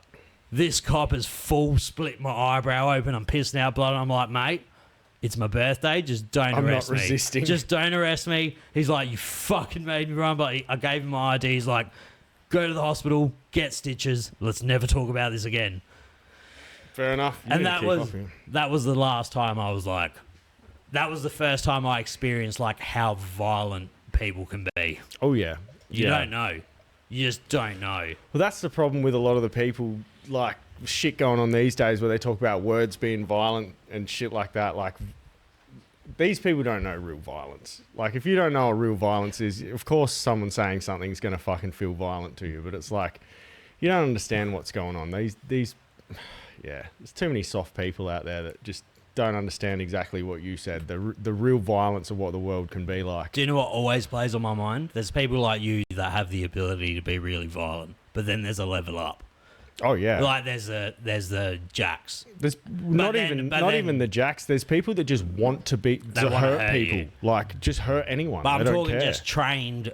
Oh yeah, like yeah, maniac. of course. But then like from a level up from you, there's like a jack, and then but above jack, there's like 7 levels. Do you know what I mean? Like to be in the top 5 of the UFC at lightweight. Insane. People don't understand how fucking scary that is. Well, it's the same with anything. There's black belts, but then there's levels of like black belt is such an open skill level of something. But I would like where I'm going with this is like I'd be a black belt at striking, but there's people that make me look like a white belt at striking. Like a child, bro. And like that's insane. It would be like if me and you had a kickboxing fight with some people. But do you know what I mean? Yeah. Like, if you got in there with, like, say, just to put out there, Israel Adesanya, he would make you look like a silly schoolboy. Yeah, do you know what I mean? 100%. And that always plays on my mind. That's what's crazy about martial arts is that it's like you can be like awesome. You can be very knowledgeable, able to teach people, everything like that, and there's still people that are just miles ahead of you. And then at the top of the pile is John Bones Jones. Yeah, hey, look, I don't disagree with that. I think people don't understand how impressive it is that John Jones, every single person that's ever existed, if you put him in a room, 9 times out of 10, John Jones is walking out that room. I think it's probably more than 9 out of 10. It's 10 out of 10, bro, every time. It's probably 99 out of 100 or something like that, you know? I don't know, you've been in situations with people where you've, like, experienced people that are great at their jobs or great at everything. When you get in conversations with these extreme winners, like he's the most extreme winner, he's willing to do more than you're willing to do. Agree. Every time. And one thing, like, when I used to train and shit, I'm so laxed in my approach to training. I'm like, I don't care about losing that round. Or I don't. Some people really fucking care. And I don't have it in me. It can be beneficial both ways, though, I think. Because if you don't care, you're going to be willing to, like, fail, work on something. Yeah. Or, like, you're willing to just get smashed over and over to, like, get good at something. Yeah. But then the other side of the coin is, like, you hate it so much that you just get better. Yeah, because it's crippling to you to lose. Like, losing to me is nothing. Like, I just don't care. But when you get there with, like, my first one was Isaac Richards when I did the pod with him. Just a terrifying energy. Like, losing's never an option. Do you know what I mean? Like, it's just not in his head, just a supreme winning energy. It's like when you're around Jack, just winning isn't good enough. It has to be perfect. Yeah. Like, I guarantee, I haven't talked to Jack, his performance at Pride, it was a closer fight than people thought, but I thought he won. I thought he won pretty clearly, to me. I scored it 3-2 or 4-1, you could make an argument for. But you know he won't be happy with it. I guarantee that is eating Jack up because it wasn't flawless. Like, do you know what I mean? But you only get better when, like, you're never going to get better if you just flog everyone forever. Like, you know what I mean? You've never seen a fighter that's just, I mean, Conor might have been a good example to counteract this, but, like, you can't always just be the best and have a flawless performance because you don't find your weaknesses that way. Yeah, I think Connor's so special in the MMA. Yeah, that's what I'm saying. I mean, his rise up kind of might be the exception from that. No one talks about it. But it happened eventually. Like, Yeah, it did happen happened, eventually, but it was almost his own doing. So it's like, it's hard to he undid fucking, himself. If he kept on the straight and narrow, Conor wouldn't only be... Because, honestly, Conor's one of the most important figures in MMA history. No, I agree. Not because of his skill, but because of his platform. What he's done. What he's done for the sport. But I agree. No one talks about his record. No one talks about how good he was. One of the best counter-strikers of all time. Ever. Even Izzy's run to the top was quite flawless too. I feel like Izzy's was fantastic, but it's been overshadowed by Alex's. Yeah. I mean, it's because also... I think people group them together. Yeah, he's also had not the best run in the last couple of years now, so it's like hurt him a little bit. Stock's dropped. He has like an Ian Gary. Do you know what fight fucked him? When he did not try and fight Anderson Silva. Yeah, well, yeah. That was one of the toughest watches. Yeah, but you're getting paid fucking $4 million. You're knocking that old man out. But it's like what we said with Valentina last week, you know. Like, if you know you can win and you're going to win, it's like, why do you have to do any more than you have to do? Me and you looked at each other after the first 4 minutes. You said the same thing I thought when it happened. As soon as Valentina takes you down and she knows the path of least resistance, you're fucked. Like, because she's not going to defer. In the way that she doesn't have that male testosterone in her that's like, nah, I've got to I should probably try and test my striking against the elite No, striker. She's I'm like, gonna no, win. if I can wrestle fuck you and I've shown you that I can, well, I'm just going to go down that path every day. But the thing is, Valentina can strike with her. Here's one. In your heart, objectively, do you reckon you fuck up Valentina? We've had this conversation, dude. Do you actually think so? Yes. What about in like a point fight? Point fight, We're not talking street fight. no, a point fight, I can give you that. She probably does beat me in a point fight. She's definitely smart, like better fight IQ than me. She's probably quicker. She's probably fitter than I am. Who do you reckon? Okay, so Valentina, Kayla Harrison, Amanda Nunes, Chris Cyborg in her prime. Who gives you the toughest fight? Probably Kayla, because she might throw Grappling. me. Yeah, and she might be bigger than me. She actually might be the one woman that can beat me up, eh? Grappling is a thing where I think grappling's different because if someone's really efficient at grappling and you're not, you're fucked. Like I've told this story on the pod 100 times. Only time I've ever cried after training was the first night I met Taylor Ford. Yeah, you've told me that. Bro, we spoke about this last time, I reckon. Sobbed. I called Josh Braithwaite after it, and after I got on the phone to him, I was driving down South Road and I started sobbing because I was like, I didn't know a woman could do that. I've never met. Do you know? Like, but you don't. She treated me like a fucking child, dude. You are the size of a child. I am the size of a child. But I have heard, through the pod, I've met people that are close to certain fighters, and I have heard, like, everyone knows Amanda Nunes is a badass. Mm-hmm. Everyone knows it. She's one punch knockout power for a female, one of the greatest to ever do it. When she's training with certain fighters at the gym, if there's dudes that are 2-0 and the amateurs there, they have to go light on her. You know, and that's not being sexist. It's not being anything. It's just the truth. But in a point fight, I reckon you'd get fucked up by Valentina, but that's different because it's a point fight. Possibly, but the length would be an issue. Prime That's where it would be. Cyborg's good too. Yeah, I guess so. She went by Vanderlei back then, didn't she? Yeah. So I think it's a bit different. Kayla Harrison would be the problem. She'd be a problem. Kayla Harrison would be the problem. She's a strong lady. I reckon Amanda knocks her out. If she can stop the fucking takedown, man. That's the co-main of the White House. Probably. That has to be. I liked Brandon Royval's take on it though, when he's like, "This isn't seems like some sort of Hunger Games fucking fighting for the elites thing," and I was like, you know what, that is kind of, I sort of agree with that a little bit. That's the only fight for the women's MMA now. Valentina's fucked it all. Like if Whaley won, it made. We love open shit up. We love MMA, but let's fucking call a spade a spade. The women's divisions right now are shambles. Mackenzie Dern is champ, but she will not reign a dominant championship. Does Whaley just go back though now? What do you do? She fucked herself. I think that's what she does. It makes sense. She's in a weird position. Yeah, but she's gonna bash Dern. It should beat the fuck out of Mackenzie, but yeah, it's that's it. Like, what do? You're not going to stay at 125 now. You got dominated. But then who does there's no fights. Like, if it was like Valentina fights every 6 months, but we never know about it. We're just like, oh, Valentina's she's beaten the top 5, I think. She's beaten everyone, bro. She's the greatest. She's the greatest female of all time, in my opinion. Ever. Easily. Did you watch the Ronda interview? Fuck Ronda. Did you watch it? Right, yeah, I've seen heaps of. I think I know the one you mean, and I've watched other ones. With Kreischer. The problem with Ronda is she thinks everyone hates her for like the wrong reasons of why everyone actually hates personality. her. Everyone hates her because she's a fuckwit, and no one hates her because of what she was doing in MMA or like beating people. No, everyone liked her back then. She was a fucking superstar. People thought she was awesome.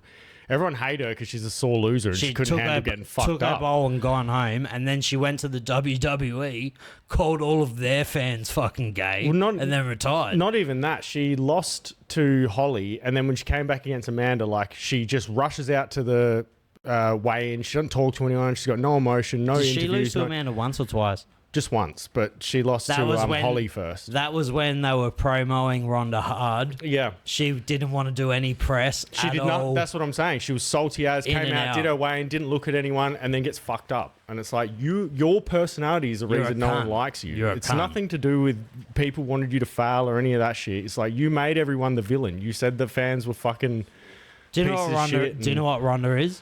She's the Royce Gracie of female MMA. Everyone can say, like, she can be in your top 5, but she ain't been anyone current. Hoyce, you have to give him respect. Like, realistically, like, yeah, of course. if you're being But hell objective, he isn't winning ever in this day and age. not even in the top 30 fighters, bro. Not even in the top 30, 40 fighters. Whatever division he would fall in right now, he is not beating anyone. I know blokes that are in the eternal top 10 right now, respectfully, that would melt him. Because of times change. People are just too rounded change. now, yeah. Well, you got kids. Like, our kids aren't going to grow up being jiu-jitsu specialists. They're going to do MMA. Yeah. You're going to send them to an MMA you're seeing gym. that. You're seeing that in the upcoming guys now. Like, Leon Edwards was probably a good example. Adrian Yanez, like, Yeah, they're Ian well-rounded. Gary. Well-rounded. Like, everyone's well-rounded now. Like us, if you have a kid, or Zach, he's not going to go to a jiu-jitsu gym. He's going to go to M16. He's going to learn MMA. You know what I mean? Like, it's the same in any sport. It's just a natural progression of it all. And it's a young sport still, so it's like, it's still evolving. You know, what, MMA is only 30 years old, if that? 25? What are we, 25? 1993 is when Dana and So I that was bought it? 3. So, yeah, let's say 30 years. That's wild. MMA's 30 years old, essentially. On the UFC. It's older. Well, it would be older, but the mainstream the, UFC. The rules we use now and the way we look at it, it's 30, let's say 35 years old is MMA. It's not a lot of time, and it's evolved massively. Like, if you look at the early UFCs, there's no feints, there's no traps, there's no setups, there's no stance switching, there's like none of that. And now everyone... Do you get mad when people don't watch MMA? No, like, I don't care. Like, if you go to someone, I've never seen, like, I don't understand why people like it, do you get defensive about it? Because I like ball sports. I love AFL. I love watching footy. But, like, if someone doesn't watch MMA, I'm like, why wouldn't you? Like, why don't you like it? Well, I don't care if... I get more defensive when people say it's like caveman or like it's no... Like, you know, they're like, oh, why would... It's barbaric. It's like... They're some of the best almost one of the most... I think they are the best athletes in the world because not only are they lifting weights, doing cardio, like cutting weight, they're doing all these... They're like putting themselves in a deficit while training harder than most people in the world train. And then they go and do the hardest competition that you can do. Yeah, go hit a bag for 10 minutes. Well, just go fight someone who is as good as you, who has had the exact same preparation as you, and people are like, oh, it's barbaric, or it's like, it's caveman shit, or it's like, no, these people are so smart. Like, these days, your fight IQ has to be good, or you're not going to be elite. So it's like, they're smart, they're fit, they're super tough, they're disciplined. Like, they're like super athletes. Well, you got like even that, Sam Calavita? Yeah. Who runs basically a fucking NASA lab out of his garage with Kamza and TJ Dillashaw and shit. Like, they're not bums anymore. They're fucking... They're athletes. But the most world class. Have you watched the video of David Goggins and Israel Adesanya? Yeah. Israel struggled. No, but Israel struggled. I know, that's what I'm saying. It's insane. But he did it. He did it. I believe Tony Ferguson, who... He did a week, though. But he wasn't in his prime. This is a diminished like Tony. 39 Tony, 39-year-old 0-7 Tony is the only person ever that's done a week to with him. Finish a hell week with David Goggins, bro. Yeah. Like, that's what I was going to say. The mental toughness of fighters is on another level to any other sport, in my opinion. You will find outliers in other sports that have it, but I don't think you'll find it in abundance like you do in fighting. Well, I think in other sports you got specialists in certain areas. Like in NFL you got sprinting. Like, it's a boom, boom, boom. Whereas MMA's like... And in NBA you got to sprint and then jump. You got different attributes. Whereas MMA there's so many different fucking attributes. And the reaction timing and the stress on your fucking brain. It's the stress, bro. Man. It's the stress. It's the hardest sport in the world. Martial arts is the hardest sport in the world. I'm not being a dickhead now. When me and Miles were training heaps, he's like, you should have a fight. And I was like, I really want to, but the mental stress of losing in front of my friends and family cripples me. Like, it just cripples me. That feat alone, to be able to walk out and put your dick on the canvas and be like, it is what it is. Well, what about winning in front of your friends and family? It's just the thought of the loss cripples me, bro. It just always... That's why I will always have... And shout out to one of my best friends and one of the best humans I've ever met, Zach Tregambe Bourlace, bro. That's my boy.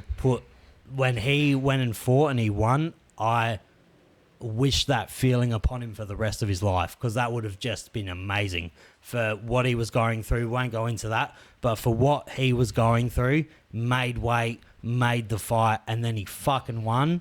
I've never been happier for anyone, man. That is just... I was with him every week. I get it. I got goosebumps just talking about it. I can't imagine for someone who was part of his camp how you would feel. And that's one thing people don't understand. Did we ever tell you when, like, after everything happened, when it was like the thick of his sort of trial through that camp, I guess what you would say, we rocked up to the gym on the Sunday the week it happened, and we looked at each other, and I was like, I love you, I'm sorry what happened. I said, but we got a job to do. And he's that's like, the best thing you could have heard, man. And I was like, get on, let's go. I was like, someone's going to try and kill you, dude. Like, you're going to get in the cage with someone who wants to hurt you, and it's like, if you're not there, you can't be there. And you wouldn't have let him go there. No. If you didn't think he was ready. And I've never, ever been more proud for a friend, bro, when he went in there after all that shit and he got his hand raised. It gives me goosebumps to this day. I'm with you. We are so lucky with our friend group. We are so lucky, I bro. agree. I agree a lot. Do you know how many cunts just roll around just being... I'm not saying we're anything, but just nothing characters. No, like, all of our friend group have some sort of aspiration.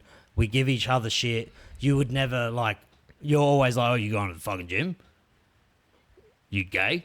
You like, fat? You look fucking fat. retard. You know what I mean? Yeah, I know. Like, it's we're so lucky. But we're close enough that we can do that. But I feel a little bit bad because I hear guys at work and things sometimes are like, oh, I don't have any friends, or like, oh yeah, I've got one mate or something. And I was like, fuck, man, I've got like fucking 20 mates that I could call and like at any moment, and that people would come look after me or help me or fucking even just hang out or...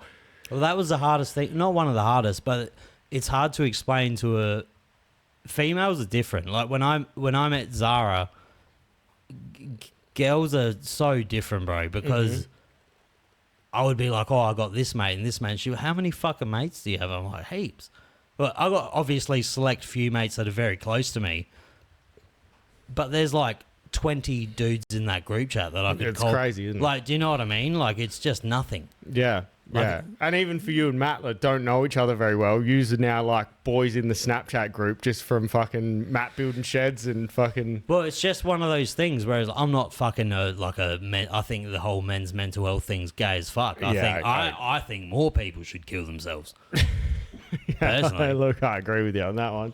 Like, but I know for a fact, like Matt, I don't talk to him personally at all, really. If I really needed to talk to him, or if he really needed to talk and he called me at 1 a.m. or I messaged him because for some reason he was the only person I could talk to. That was in, He would talk to... Do you know what I mean? No, I agree. Like, I think it's a really different thing. It's a like, special it's very thing, bro. special. That group chat, we all take it for granted. We really do. It's a very special thing. I will be looking at my phone, bro...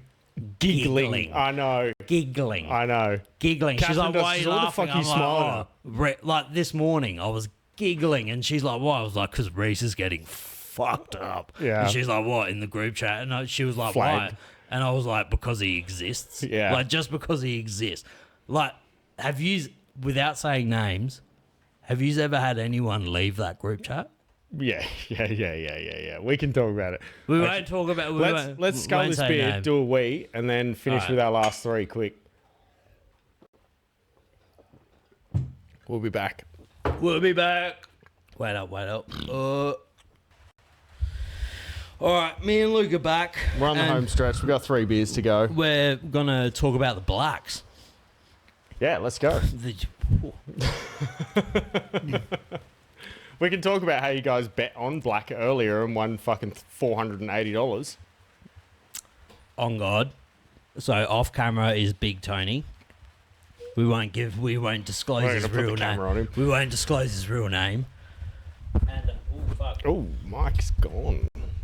You're not a gambler, are you? Nah, not. You don't have never many, really have. You don't have many bad traits, which is hell fucking annoying about you. I don't like things to be in control of me. Yeah, but you hell drinking everything seems to have a little bit of a reign on me sometimes. No, not but it really. used to be worse. No. It used to be worse, but it's like, yeah, I don't like many things having control over me because I feel a bit like a bitch. Maybe with Holiday Luke, you let it go over you a little. Well, but my presumption of you, actually, there's been a couple podcasts where we've got, like, you have the ability to get fucking southern. There's a very different thing in Australia with loose and southern loose. South Australia, but specifically the southern region of South Australia. can drink. I feel like it's just not drink.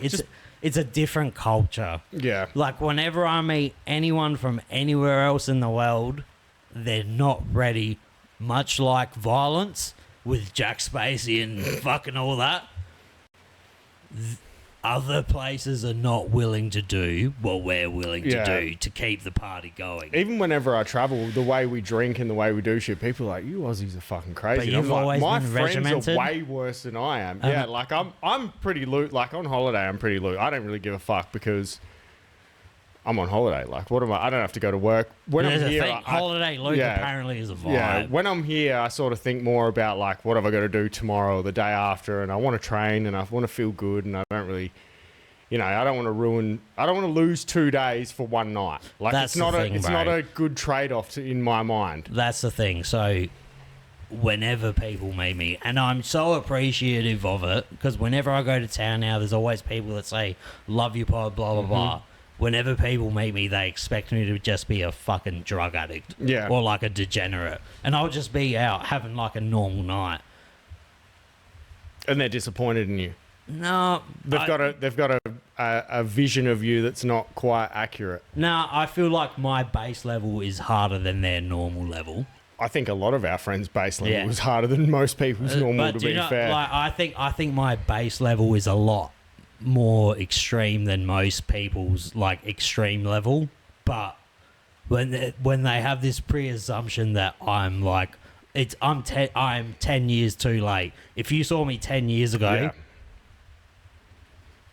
I would bet my house that no one can keep up. Like 10 years ago, bro, smoking crack, doing everything. Like, honestly, just using it as a tool to get to the next day and then taking 10 more pingers, drinking 100 more beers. Like, no one. And then rocking up to work every day on time and being amazing at it.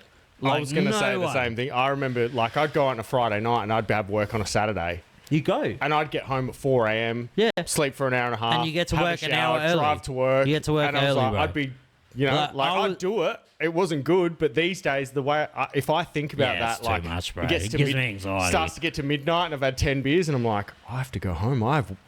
This is a Saturday, and I'll be like, I've got work on Monday. Yeah, I'm not like that yet. I'm not like that yet. Like when I used to go out, I'm more maybe 3 a.m. on a Sunday morning, and we've had a big night, and I'm like, if I stay out till 7. I'm going to be feeling it on Monday. So, I need to go home to the point that I can suffer the most of it through Sunday and then still not feel great on Monday, but I'll go to work. Because if I'm not going to work, that's a problem.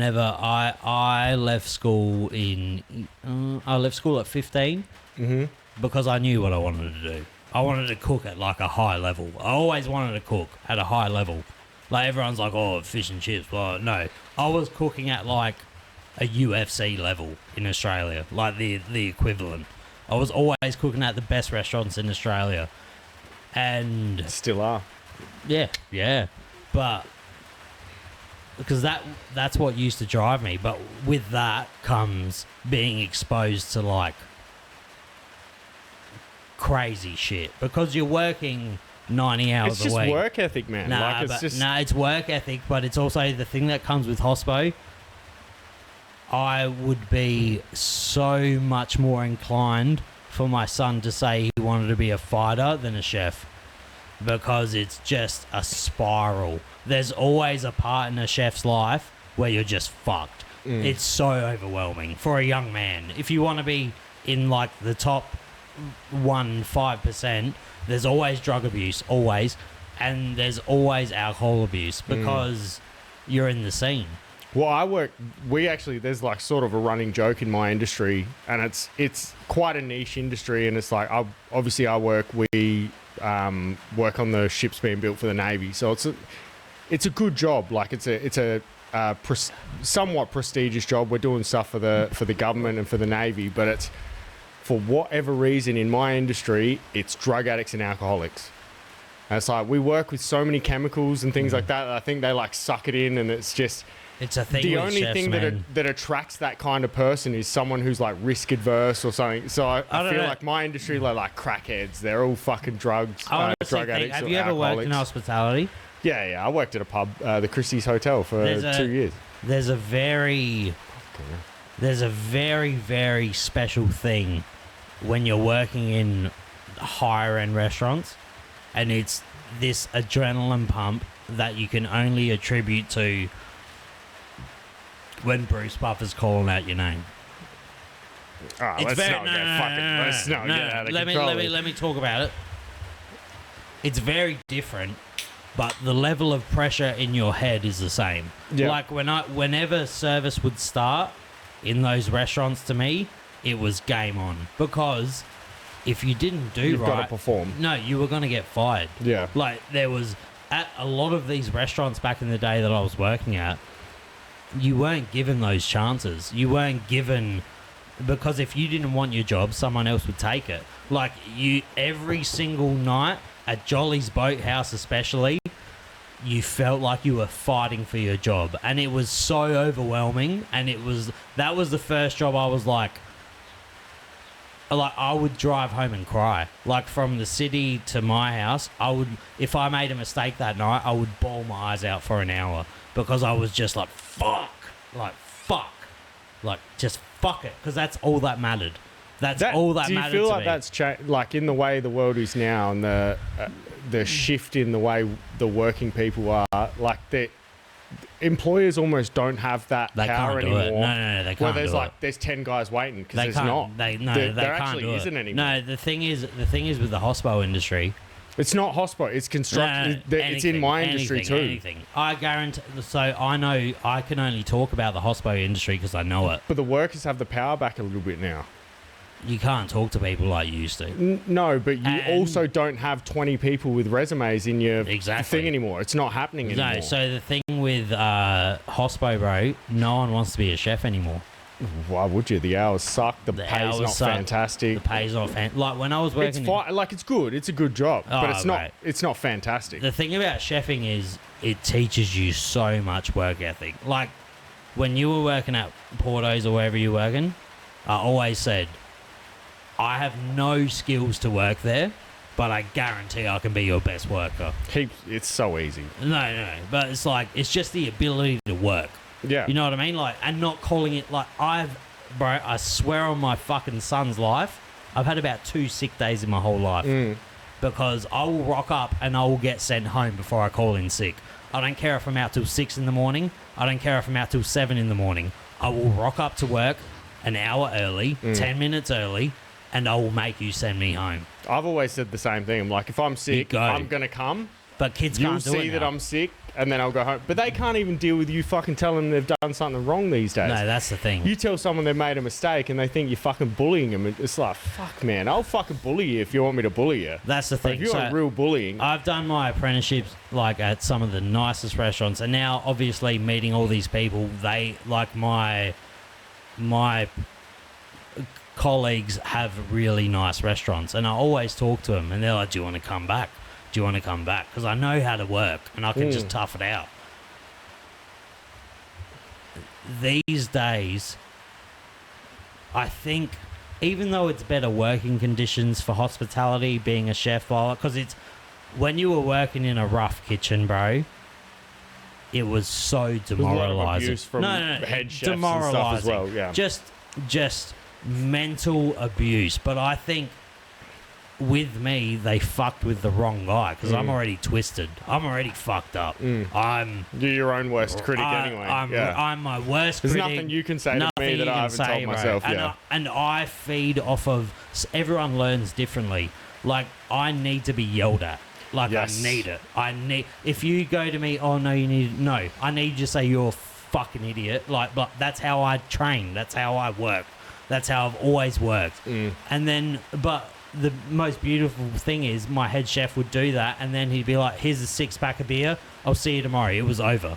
There was no grudge, no anything. Yeah, that's what men are good at doing as well, in general. That's how I know how to work. Not everyone can. Like, I don't know if when you're learning, I perform best under pressure.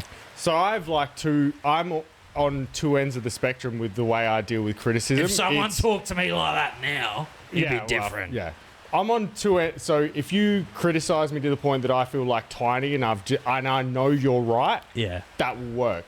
But if you also praise me, you're wrong, that will work. Like if you go, you've done, I'll thrive on that and be like, I want more of that. If they put it on you and make you feel tiny and they're wrong, if I then feel it's an issue. It's different, yeah. So but with chefs, bro, if I knew my head chef was wrong, yes, chef, just yes. Like honestly, without I have the biggest respect. It's literally military training, bro. In high-end kitchens, it's legitimately military training. Oh, Sav, is the sky purple? Yes, chef.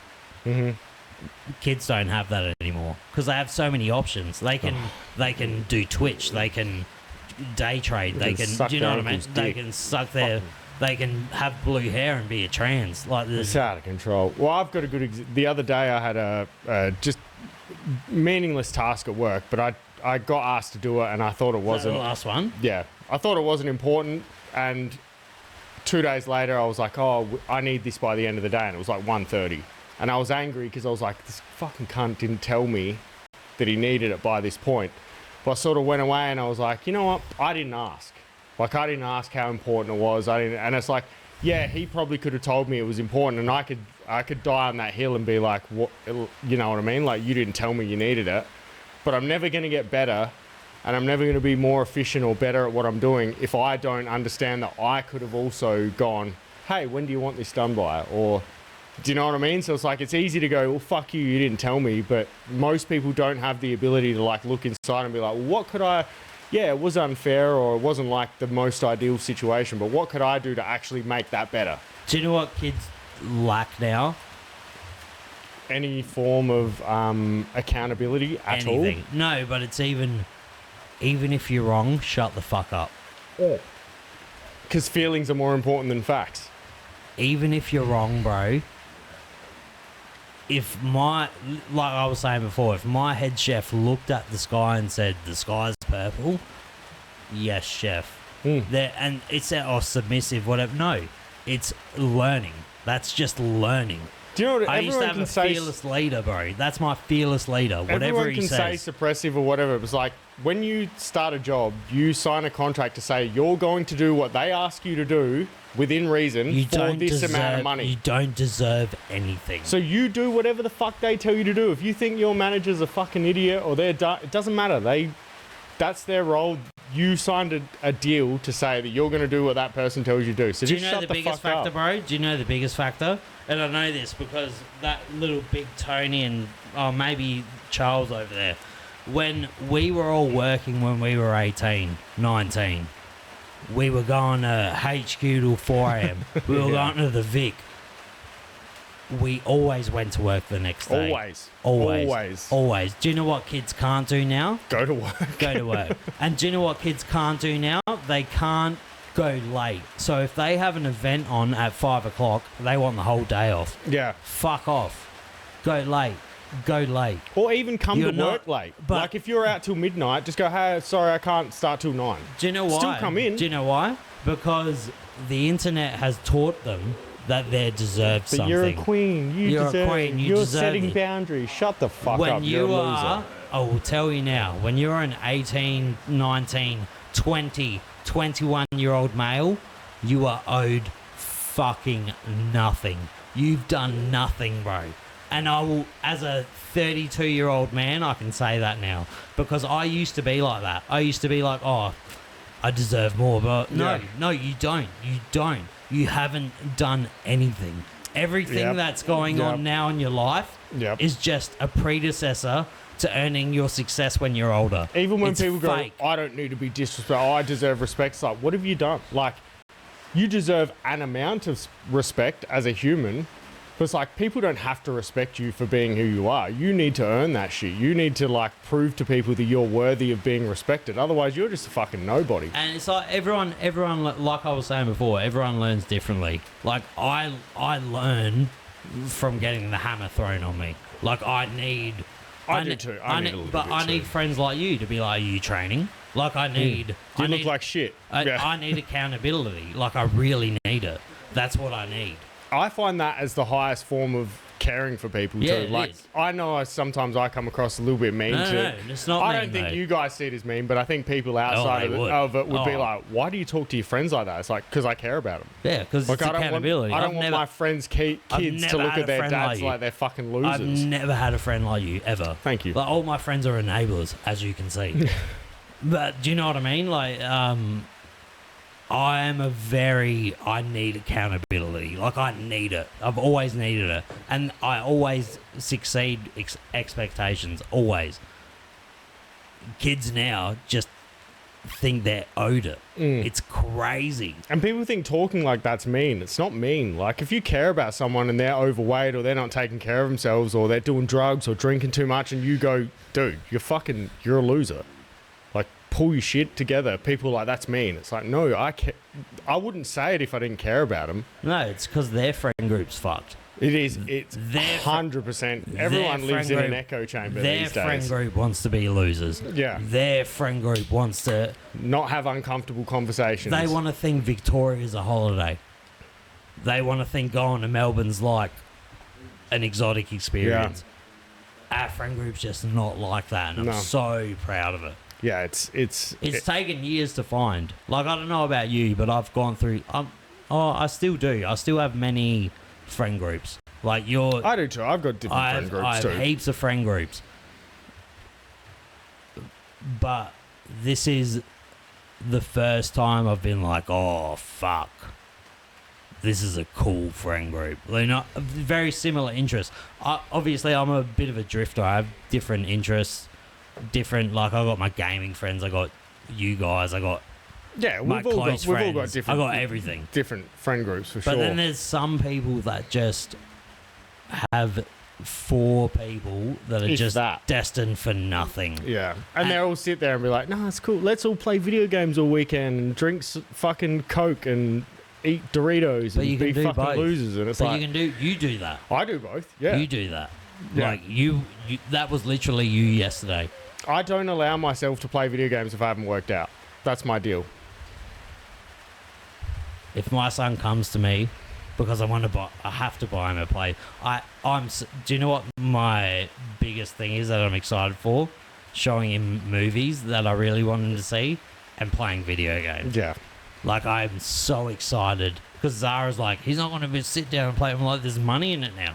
If he's good at video games. Well, not even that. I've sort of, we were talking about the Modern Wisdom podcast with Chris Williamson, who's like, he's quite popular and he's coming to Adelaide and he talks a lot about like, oh, you know, video games are numbing man and all this stuff. And I was like, I do agree with what he's saying because I understand the what he's looking at of like these guys who spend every day, their whole life is online, like they have nothing. But it's like, that's not everyone. No, like, you need a good support network. Yeah, I can play video games. I can drink beers. I go to the gym every day. It's hard to say because I'm not like everyone else. We're so blessed, bro. Yeah. Like, honestly, it's taken me... I've gone through friend groups that are all drug dealers, all fucking just bikies, like, all losers, and it's taken me 13 years, bro, to find this friend group. So if you're a young man and you're just stuck, don't worry, just find... It's the most important thing. Well, don't sacrifice who you are for people either. Like, don't pretend to be someone you're not to just fit in with people. Honestly, it's not worth it. It goes like this. Your missus is so important of who you choose to be your girlfriend. Mm-hmm. So important. Because my missus would never change me.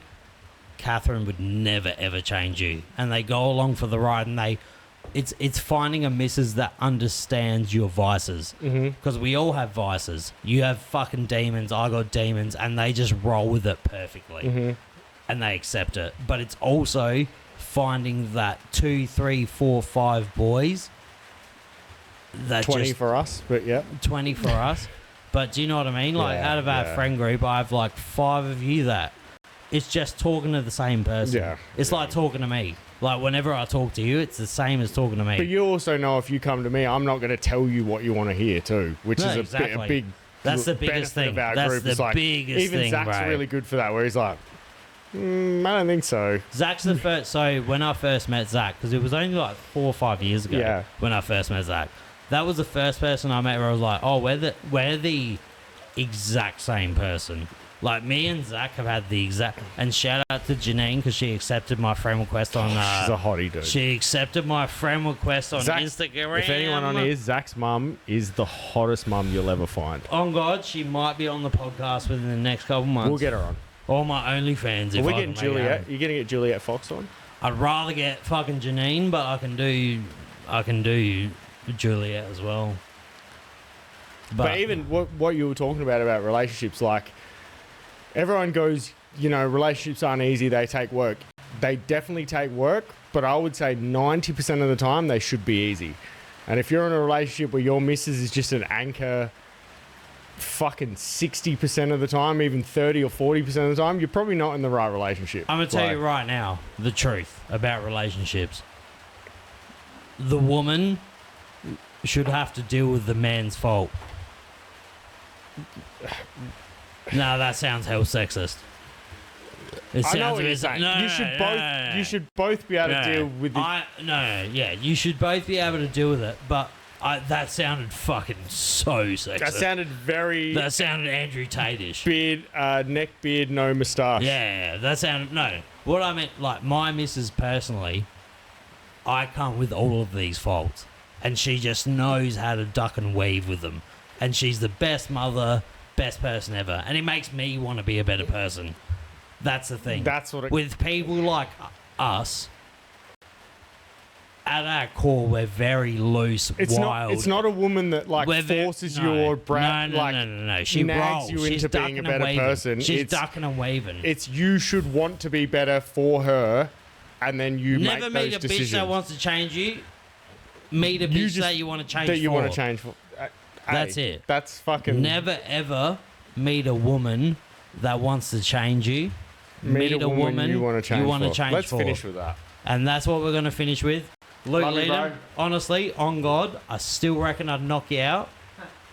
If it comes down to it in a Mortal Kombat, I love you so much, but I still think I'd fuck you up. We'll find out, guys. We'll fuck around and find out. I love you all. Ladies and gentlemen, our sponsors for this video, Outlaw Media on Instagram, all of the breaking underworld news of Australia. You can also go and follow his podcast on YouTube, Word on the Street, for all of the breaking news about all the crime going on around Australia.